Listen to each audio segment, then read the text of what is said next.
What's up, guys? CM back again with another advent calendar video. Today is day 20, so we've not got many days left before Christmas. So, today we have possibly the strongest out of all the heavy tanks that has been sold so far. This is the Object 703 version 2. And yeah, this thing is an absolute beast of a tank.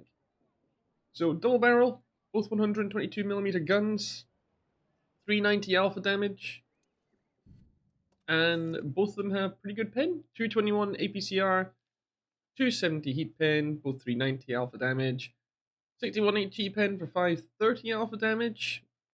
Kind of derpy accuracy, at least on paper, but yeah, it's not actually as derpy as you'd expect. Certainly not like a sniper gun by any means, but not the worst in terms of how I found it at least.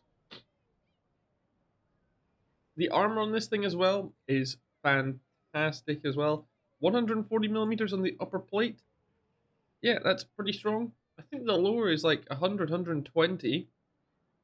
And then the side armor, 100mm, and you have some spaced armor. And then the rear is 60. Turret, 220mm at the thickest on the front. 120 on the sides, 90 on the rear. Now, the thing with this tank is, for the turret at least, you do have a noticeable little weak spot. You see right between the guns there? That's only about 200mm. So bear that in mind when both playing this thing and playing against it. If you have a very easy shot on that little gap between the guns there for the gun mantlet, then you shouldn't have any problems going through if you have just over 200 pen. It does have a couple of cupolas, but you're probably not going to hit them. Uh, I don't remember if it has the overmatch spot that the IS-3 has. Let me just quickly check this for you guys. And so the roof. So basically, if you look at where the cupolas are, you see how you've got the little weld here. Basically, everything forward of that is not going to be an overmatch. And where it's flat on the roof, so before it gets to this rounded part here and here, where it starts to taper off, that's 50mm out to basically where this flap is. And so basically only guns over 150mm will overmatch that part. Everything else will have to hit basically where the cupolas are, which is only 30mm. Even then, 90mm guns will not pen. So bear that in mind. You have to excuse me, guys. I have now got a cold, which is great. Either that or there's something going on with my apartment that is making my nose run like no tomorrow. Anyway,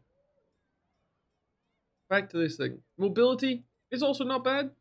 You've not got a great horsepower per ton, but from what I remember, the soft stats, it's not bad. You're not fast, you're not slow. You're just kind of somewhere in between. It's not too bad, it's not great. And obviously no camo because it's a heavy.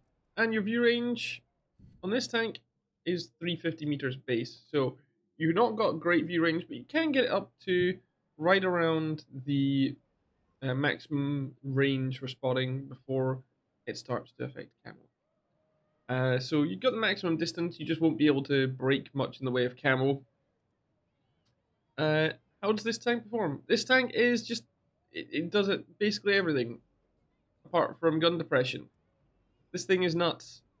You can fire one shot at a time, or you can fire two shots and then reload both shells. You can fire both shots at literally the exact same time. You can literally like hold down a button and then it'll charge up the gun. It'll fire both shells at the same time, and so you can blast someone with one shot for over 800 damage, well almost 800 damage, and obviously has a little cooldown after that. Has a long reload after that.